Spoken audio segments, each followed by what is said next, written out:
이 계기를 통해 하나 되기를 간절히 소망합니다. 이것이 바로 사도 바울이 일평생 자신의 복음 사역을 하면서 교회들에게 끊임없이 강조한 바입니다.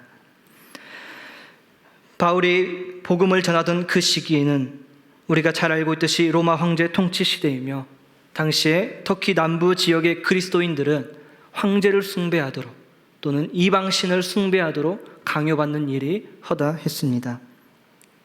이러한 상황에서 바울이 진행한 사역, 바울의 프로젝트는 바로 사람들로 말미암아 건물을 짓는 일이었습니다. 벽돌을 가지고 건물을 짓는 것이 아닌 사람을 통하여 하나님의 새로운 가족들을 세워가는 일을 바울이 하고자 했습니다. 그런데 이 바울과 또 다르게 사람으로 건물을 짓는 또 다른 건축가들이 이 갈라디아 공동체 내에 들어오게 됩니다. 예수님을 동일하게 믿습니다. 하나님의 백성이라고 칭합니다. 그런데 아브라함의 후손과 같은 이 하나님의 새로운 백성의 가족들이 되려면 마땅히 할례를 받아야 하고 당신들은 율법을 지켜야 합니다 라는 것들을, 예수 그리스도를 믿는 것 외에 추가 조항들을 달게 되는 것이었습니다. 바울이 보기에 이것은 복음을 변질시키는 것이다 라고 명확하게 설명합니다. 바울이 자신이 전하고 있는 이 복음은 사람으로부터 받은 것이 아니며 예수 그리스도로부터 직접 계시를 받아 자신이 지금까지 복음을 전해왔고, 이 복음이 바로 참 복음이며 나의 사도직 역시 예수 그리스도로부터 말미암았다라고 바울은 갈라디아서 1장에서 말하고 있습니다. 오늘 말씀은 그것에 이어서 이 복음을 지금 이방인 그리스도인들, 유대인 그리스도인들, 이 할례와 율법을 주장하고 있는 당신들이 따르고 있는 유력한 지도자들, 곧 사도들, 베드로와 야고보와 요한 같은 이들이 나의 복음을 인정했음을 말하고 있는 본문입니다. 즉 바울 사도는 지금 갈라디아 공동체에게, 여러분, 다른 복음은 결코 없습니다. 다른 복음은 없으니 여러분들은 하나가 되어야 합니다. 공동체의 연합을 이루어야 합니다 라고 그 어떤 서신보다도 강력하고도 힘주어서 이 갈라디아서를 기록하고 있습니다. 그리고 오늘 본문을 통하여 이 바울은 연합을 위하여 우리에게 무엇을 요청하고 있는지 오늘 말씀을 통해 세 가지를 함께 살펴보고자 합니다. 먼저 첫 번째는 다른 복음에 대하여 우리는 조금도 양보하지 않아야 합니다. 다른 복음에 대하여 여러분들은 단호한 자세와 굳게 맞서는 자세가 필요하다라는 것입니다. 다메섹 도상에서 예수 그리스도를 만난 바울은 곧장 아라비아로 갔습니다. 바울은 자신이 직접 말하기를 내가 예수님을 만난 이후에 어떤 사람과도 상의하지 않았고 또한 예루살렘에 있는 사도들을 만나려고 하지도 않았으며 곧장 아라비아에서 그리고 다시 다메섹 도상으로 돌아왔다라고 말하고 있습니다. 그 이후 자신이 회심한 이후 3년 만에 드디어 베드로를 만났고 베드로와 함께 보름 동안을 머물렀다라고 기록하고 있습니다. 이후 수리와 안디옥과 길리기아 지방을 돌아다니며 하나님의 복음을 전파했고, 뒤이어 오늘 1절 말씀에는 바나바와 디도와 함께 예루살렘으로 다시 올라왔음을 기록하고 있습니다. 그리고 이 예루살렘으로 올라옴이 자신의 계획이 아닌 하나님의 인도 아래 왔다라고 2절에서 바울은 기록하고 있습니다. 이렇게 예루살렘으로 올라온 바울은 지도자들, 즉 사도들과 따로 만나 이방인에게 자신이 전하고 있는 복음을 이 사도들에게 설명하기에 이르렀습니다. 자신이 이 사도들에게 자신이 전한 복음을 따로 설명한 이유를 들고 있는데, 지금까지 14년간 자신이 전했던 이 복음 사역을 위해 달린 그 일들이 헛되지 않게 하려 함이다라고 말씀합니다. 이 사도들에게 자신의 복음 설명을 한 결과 그들은 바울과 동행했던 사람 중에 디도는 그리스 사람이었고 즉 이방인 그리스도인인데, 그 디도에게 할례를 강요하지 않은 아주 긍정적인 결과를 낳았다라고 말씀합니다. 그러나 4절을 보면 실제로는 이 사도들 외에 다른 이들 때문에 디도가 할례로부터 완전히 자유로웠다라고 말하지는 않습니다. 여전히 거짓 형제들 때문에 할례를 강요받을 위험에 놓여 있었고, 그 거짓 형제들은 몰래 들어와서 율법의 종으로 이들을 삼고자 했습니다. 이것을 본 바울은 자신이 갈라디아 공동체에 전한 복음의 진리를 보존하기 위하여, 복음의 진리가 그 공동체 가운데 항상 있게 하기 위하여 조금도 자신의 견해를, 자신이 전해왔던 그 복음의 역사를 조금도 양보하지 않았다라고 말씀하고 있습니다. 이처럼 우리는 먼저 바울이 전하는 이 복음의 진리와 또 다른 복음에 대해서 먼저 이해해야 합니다. 다른 복음을 전하는 이 거짓 형제들은 바울을 향해 이렇게 말합니다. 바울은 자신이 무슨 일을 하고 있는지 지금 전혀 모르고 그러한 사역들을 펼치고 있고, 오히려 바울 때문에 갈라디아 교회가 어려움에 처했음을 말하고 있습니다. 그러면서 우리가 진짜 사도들, 진짜 권위자들에게 들었습니다. 우리는 예수님이 메시아라고 믿습니다. 그러나 유대인 신자와 이방인 신자가 한 가족에 속한 것처럼 생활해서는 안 됩니다 라고 이들은 생각했습니다. 만약 이방인 신자들이 진짜 핵심 그룹에 속하고자 한다면, 즉 하나님께서 말씀하신, 하나님께서 아브라함에게 약속하신 것처럼 그 가족의 일원이 되려면 마땅히 할례를 받고 율법을 지켜야 하며, 이것이 곧 좋은 소식, 복음이라고 말했던 것입니다. 그러나 바울은 그들에 대하여 복음의 참 진리를 역설하기를, 이 세계와 온 우주 만물을 하나님께서 창조하셨고, 그 하나님께서는 온 세상을 위한 계획을 당신의 아들 독생자 예수 그리스도를 통해 드러내셨다라고 말합니다. 그리고 이 예수 그리스도가 왕 중의 왕이며, 그는 비록 세상의 관점으로 보기에 로마인들에게 처형당한 죽음을 맞이한 사람처럼 보이지만, 유일하고 참 신인 하나님께서 죽은 자 가운데서 그분을 일으키셨고, 이 예수 그리스도가 오랫동안 유대인들이 기다려온 참 메시아이며 세상의 진정한 구주가 되심을 역설하고 있습니다. 이것이 복음의 시작이며, 복음은 단순히 예수 그리스도의 죽음과 부활, 그분이 우리의 주인 되심에서 과거의 한 사건에서 끝나는 것이 아니라, 복음의 역사는 계속해서 하나님께서 당신의 새로운 가족, 당신을 믿는 새로운 백성들을 지속하여 세우시는 것을, 그것이 바로 복음임을 의미합니다.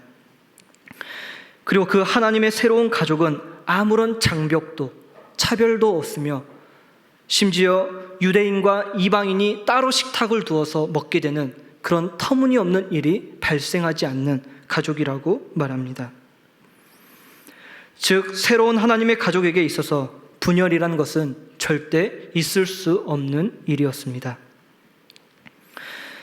그러나 오늘날 많은 교회가 여러분 바울의 교훈을 잃어버리고 분열의 역사를 보여왔습니다.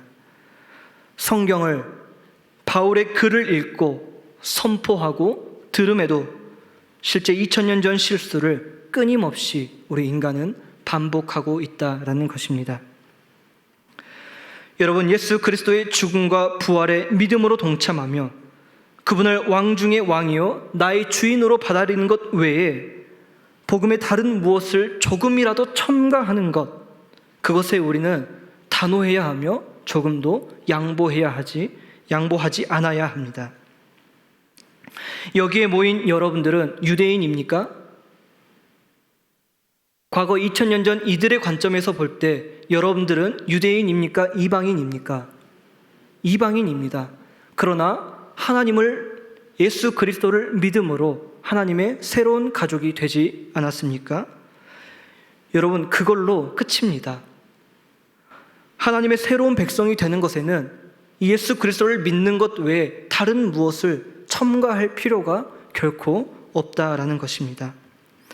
그러나 아직도 우리들도 과거에 이 유대인들이 했던 잘못을 여전히 저지르고 있다라는 것이죠. 어떤 교회들은 그렇습니다. 진정한 우리 교회 교인들이 되려면, 우리 교회의 일원이 되려면, 새로운 공동체가 되려면 우리 교회에서 하는 이런 것들을 지켜야 돼.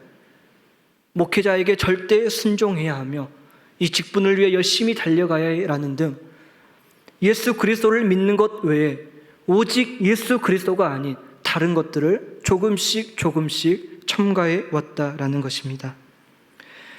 여러분, 이단이 다른 게 이단이 아닙니다. 교리가 다른 것뿐만 아니라 하나님을 믿는다고 하는 이 공동체 안에서도 오직 예수 그리스도 외에 교인들 간에도 다른 것들을 무언가 더 강조하는 것, 이러이러한 것들을 해야 우리 교인이야 라고 하는 것들, 그 모든 것들이 바로 다른 복음이 되는 것입니다. 그리고 우리들은 한 마음 한 뜻이 되기 위해서 이 다른 복음들을 단호하게 대처해야 한다라는 것입니다. 이것을 위해서만큼은 여러분들 서로가 견제하는 역할을 해야 합니다. 혹여나 우리 중에 예수 그리스도 외에 다른 것을 주장하는 분들이 계십니까? 그분들에 대하여 우리는 단호해야 합니다. 우리 가운데에는 오직 예수 그리스도만을 강조하는 동부 가족들이 되시길 간절히 소망합니다. 한마음 한뜻이 되며 교회가 연합하기 위해서 두 번째 바울이 요청하고 있는 것은 서로 받아들이는 것, 서로를 인정하는 것입니다. 6절에 보면 바울은 유력하다는 이들 중에 본래 어떤 이들이든지 내게 상관이 없으며 하나님은 사람을 외모로 취하지 아니하시니 저 유력한 이들은 내게 의무를 더하여 준 것이 없다라고 말하고 있습니다. 여기서 외모라는 표현은 사무엘서에서 사무엘이 다윗과 그의 형제들을 보았을 때 하나님께서는 외모로 사람을 차별하지 않는다라는 것과는 조금은 다른 관점입니다. 바울이 말하고 있는 의도는 하나님께서는 지도자냐 아니냐 그것을 보시는 게 아니라 복음을 올바르게 제대로 이해하고 전하고 있느냐라는 그것이 지금 바울에게 있어서 중요하다라는 것을 의미합니다. 그리고 실제로 지도자들은 바울에게 의무를 더하여 준 것이 없다라는 이 말은 바울이 전하는 그 복음에 대하여 어떠한 새로운 제안이나 무언가 그 복음에 대하여 더 첨가해 준 것이 없다라는 것을 말합니다. 즉 이것은 마치 베드로가 할례받은 사람들에게 복음 전하는 일을 위임받았듯이 바울은 이방인들에게 복음을 전하는 것에 위임을 받았음을 이 지도자들이 인정하기에 이르렀다라는 것을 말씀합니다. 간결하게 말하자면 바울이 선포한 복음에 아무런 결함이 없다고 지금 유력한 사도들은 인정했습니다. 또한 기둥 같은 존재로 여겨지던 야고보와 베드로, 요한, 그들도 하나님께서 바울에게 주신 이 은총을 인정하고 바울과 바나바의 오른손을 내밀어 친교의 악수를 청했다라고 말씀합니다. 그리고 계속해서 바울 일행은 이방인에게 전도하며 예루살렘의 지도자들은 할례받은 자들에게 전도하기로 합의를 이루었습니다. 여러분, 이것은 기둥 같은 지도자들의 매우 큰 결정입니다. 당시 이방인에게 율법으로부터의 자유를 선포한다? 이것은 이들에게 굉장히 민감한 문제입니다. 여러분, 종교라는 것은 사람의 내면을 지탱합니다. 그런데 그 종교의 뿌리가 흔들릴 수 있는 문제를 아무렇지도 않게 인정한다. 이것은 아주 큰 결정입니다. 받아들이기 쉬운 문제가 아니었음에도 이 사도들은 바울이 전하고 있는 그 복음의 진리가 올바르다라는 것을 알고 있기에 서슴없이 인정한 것입니다. 여러분, 당시에만 해도 바울의 영향력은 굉장히 미비했습니다. 당시 그리스도인들에게 유력한 사도다라고 칭하는 이들은 12사도, 그 중에서도 야고보와 요한과 베드로, 이들이었지 바울은 그 축에 끼지 못했습니다. 사도들이 자신들이 보기에 바울의 위치가 어떠한지를 알고 있는데, 여러분, 높은 위치에 있을수록 현실적으로 상대방의 조언을 듣는다라는 것, 상대방의 견해를 인정한다라는 것, 이것이 얼마나 어려운 일입니까? 그러나 이 사도들은 그것을 인정하고 받아들인 것입니다. 우리에게 교리로 익숙한 로마서의 결론은 어떻게 하면 구원을 받을 수 있는가, 그것을 논하는 것이 아닙니다. 15장 결론에 이르러서 바울은 너희들은 서로 받아들여라 라고 말씀합니다. 로마서 15장 7절을 보면 그러므로 그리스도께서 우리를 받아 하나님께 영광이 되었듯이 너희도 서로 받으라 라고 바울은 말합니다. 여러분, 요즘 젊은 세대들이 성격 유형 검사 MBTI라는 것을 합니다. 그 성격을 보면은 저는 ESTJ라고 하는 굉장히 외향적이고 논리적이고 사업가 기질이 있는 그러한 것들로 뜹니다. 근데 우리 아내는 어떨까요? 제 아내죠. 제 아내는 ISFJ라고 하는 굉장히 내향적이고 감성적이고 이러한 것들로 뜨게 됩니다. 그럼 여러분 비슷합니까? 다릅니까? 한 번은 다툼이 있습니다. 신혼 3년 차여도 다툼은 존재합니다. 네.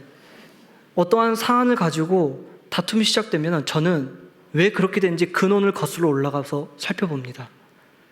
그러면은 아내에게 당신이 이러이러하게 말했기 때문에 내가 이렇게 말한 거야 라고 하면서 문제의 근원을 저는 따지게 됩니다. 따지면서 계속해서 저는 논리적으로 얘기합니다. 저희 아내의 반응이 어떻겠습니까, 여러분? 듣기 싫어. 제발 내가 원하는 건 그게 아니야. 내가 그냥 화났다라는 것을 알아주기를 원하는 건데 저는 계속 따지고 듭니다. 이게 저란 사람입니다, 여러분. 그런데 여러분, 우리가 부부가 되었고 하나님 앞에서 사역을 함과 동시에 서로가 이렇게 부부일지라도 다름을 인정하고 받아들이기 때문에 결혼 생활을 지속해서 살아가고 있는 것입니다. 이렇게 다름을 받아들이지 못하고 인정하지 못하게 되면은 결국 성격 차이로 이혼을 하게 되고 서로가 갈라서게 되는 겁니다. 이처럼 여러분, 교회 일치를 이루고 복음이 더욱더 편만하게 전파되기 위해서는 한 교회 공동체를 이루는 우리가 서로를 받아들이고 인정할 줄 알아야 합니다. 우리는 다 생각하는 바와 환경과 가치관이 다를 수밖에 없기 때문입니다. 내 안에 예수 그리스도가 주인 되심을, 그 복음의 진리만 존재해야 하는데 예수 그리스도가 아니라 다른 것, 심지어는 내가 나의 주인으로 놓여있기 때문에 상대방을 인정하지 못하고 나의 가치관으로 정죄하고 판단하고 교회의 분열을 초래하는 것입니다. 그러나 서로 받아들이며 인정할 때 여러분, 복음은 어떤 상황에서도 하나님의 능력으로 힘있게 전파될 줄 믿습니다. 이에 대하여 우리가 다시 한번 기억합시다. 우리는 죄인이며 아무것도 하나님께서 우리를 받아주실 만한 것이 없는데 로마서 15장 7절이 말하듯이 그리스도께서 우리를 받아주셨습니다. 그렇게 하나님께 영광이 되었고, 그러면 우리가 하나님께 영광을 돌려드리는 길은 그렇게 하나님께서 하셨듯이 너희도 서로 받는 것, 서로 인정하는 것이 여러분, 우리가 하나님께 영광을 돌리는 길일 줄 믿습니다. 마지막으로 교회의 연합과 일치를 위하여 오늘 말씀에서 사도 바울이 요청하는 것은 가난한 자들을 돕는 것입니다. 10절에서 예루살렘의 이 유력한 지도자들은 바울에게 모든 것을 인정했습니다. 지금 당신이 전하고 있는 그 이방인을 위한 복음 사역을 계속 아무런 거리낌 없이 전하십시오. 그러나 한 가지만 우리가 요구하겠습니다. 바로 가난한 사람들을 기억해 달라는 10절의 말씀입니다. 여기서 가난한 이들은 1차적으로는 예루살렘에 있는 교회의 가난한 성도들을 의미합니다. 이러한 내용은 로마서 15장 26절에 기록되어 있습니다. 바울이 로마를 방문할 계획을 가지고 있습니다. 그 계획의 목적은 마게도냐와 아가야 성도들이 자원하는 마음으로 기쁜 마음으로 헌금한 그것을 예루살렘에 있는 가난한 성도들에게 전달하기 위함이었습니다. 그래서 바울은 지금 그러한 요청을 하는 예루살렘의 지도자들에게 이렇게 말합니다. 내가 이미 그것은 오래전부터 해왔던 일입니다. 여러분, 복음을 받아들인 이후의 삶에 대해 바울과 지도자들의 가치관은 달랐지만 오직 예수 그리스도를 주로 고백하며 나아가는 하나님의 새로운 가족들에게 있어서 가장 중요한 것으로 판단하여 사도들이 바울에게 바랐던 그 한 가지는 가난한 사람들을 기억해 달라는 것이었습니다. 여기엔 내가 그리스도인으로서 어떤 가치관을 가졌느냐가 중요하지 않습니다. 가난한 이들을 돕는 것은 본질의 문제이기 때문입니다. 이것이 바로 연합을 이끌어내는 요소이기 때문입니다. 유력하다라고 하는 지도자들이든지 바울이든지 공통적으로 하나님을 믿는 백성들, 하나님의 새로운 가족들이 지향해야 할 것은 바로 이 가난한 자들을 기억해야 한다라는 것입니다. 여러분, 이것이 복음 전도의 핵심입니다. 우리는 연약한 사람을 돌보는 일에 온 힘을 쏟아야 합니다. 복음을 전하는 일과 가난한 이들을 돕는 일은 뗄 수 없는 관계에 있습니다. 이 사건을 통해 유대인이 중심이 된 예루살렘 교회와 이방인들이 중심이 된 터키 지역의 교회들이 연합하게 되었습니다. 그리고 이 두 교회의 연합을 본 수많은 그리스도인들이 더욱더 하나님의 역사를 인정하면서 복음이 편만하게 전파되었습니다. 그리고 그들의 연합은 1세기 그리스도교 확장에 지대한 영향력을 미치게 됩니다. 사랑하는 성도 여러분, 제자가 많아지면 하나님의 나라는 확장되지만 종교인이 많아지면 하나님의 나라는 쇠퇴합니다. 이것이 세계 교회 역사가 보여준 것이며 한국 교회가 보여준 것입니다.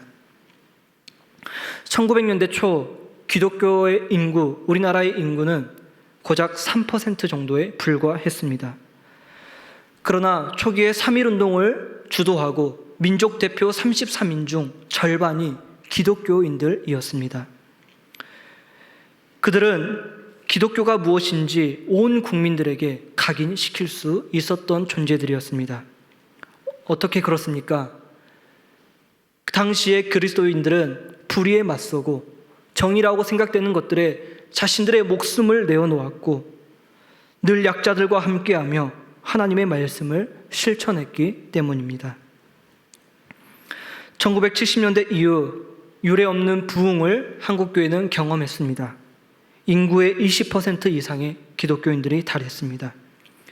그러나 이 20%의 인구가 하나 된 것이 아니라 분열의 역사를 수많은 교당과 교파로 분열됐기에 그들의 주인이 예수 그리스도가 아닌 개교회가 바로 한 목회자들이 주인이 되었기에 종교인이 늘어났지 제자의 증가가 아니었기에 현재 우리 사회에서 영향력이 아니라 아주 부정적인 인식을 초래하게 되었습니다. 예수 그리스도처럼 낮아지고 섬기고자 하는 제자보다 세상의 부와 명예를 추구하고 잘 되고자 하는 기복신앙이 그 당시에 있었기 때문입니다. 따라서 여러분, 우리들은 약자들을 돌보며 하나된 교회의 모습을 이루어야 합니다. 이제는 우리 교회 안에 그 무엇보다도 예수 그리스도를 인하여 그분을 믿는 공동체라면 교회 안에 어려운 이들을 돌보고 그 돌보는 일들을 다른 이들에게 증거함으로써 교회의 하나됨을, 영향력을 미쳐야 한다라는 것입니다. 이 일에 우리 동북교회 역시 한마음 한뜻으로 나아가길 간절히 축복합니다. 말씀을 정리하겠습니다. 사랑하는 성도 여러분, 우리 동북교회의 연합, 하나됨, 여러분들 각자에게 주신 그 하나님의 은혜가 이제 내 개인의 영역에 머물러 있는 것이 아니라 온 교우들에게 흘러가기 위해서 우리들은 먼저 다른 복음을 단호하게 거부해야 합니다. 이 다른 복음은 우리가 생각하는 단순히 신천지와 같은 이단뿐만이 아닙니다. 믿는 우리들 가운데에서도 오직 예수 그리스도 외에 다른 무언가를 추구하고 강조하는 것, 그 모든 것들을 여러분 단호하게 대처하십시오. 여러분들 안에 오직 예수 그리스도만 마음에 품으시길 소망합니다. 또한 서로를 인정하고 받아들이시길 바랍니다. 여기 있는 우리 모두가 하나님의 새로운 가족, 자녀들입니다. 생각하는 방식이 다르고 살아가는 환경이 다르고 모습이 다르지만 우리가 지금 무엇에 함께하고 있습니까? 예수 그리스도의 죽음과 부활에 동참함으로써 한 가족이 되지 않았습니까? 예수 그리스도를 나의 구주로 고백하며 하나님의 새로운 가족이 되었기에 가족은 서로를 인정하고 받아들이는 공동체이지 다르다고 해서 배제하고 혐오하지 않습니다. 여러분, 피를 나눈 형제들만큼 우리 교회 공동체 역시 참 가족이 되길 간절히 축복합니다. 또한 교회 내 가난한 자들을, 연약한 자들을, 약자들을 돕고 한마음 한뜻으로 나아가는 공동체가 되길 간절히 소망하며 하나님 아버지의 마음으로 하나님께서 긍휼히 여기시는 세상의 약자들을 돌보는 우리 교회가 되길 간절히 소망합니다. 우리 오늘 말씀을 생각하며 함께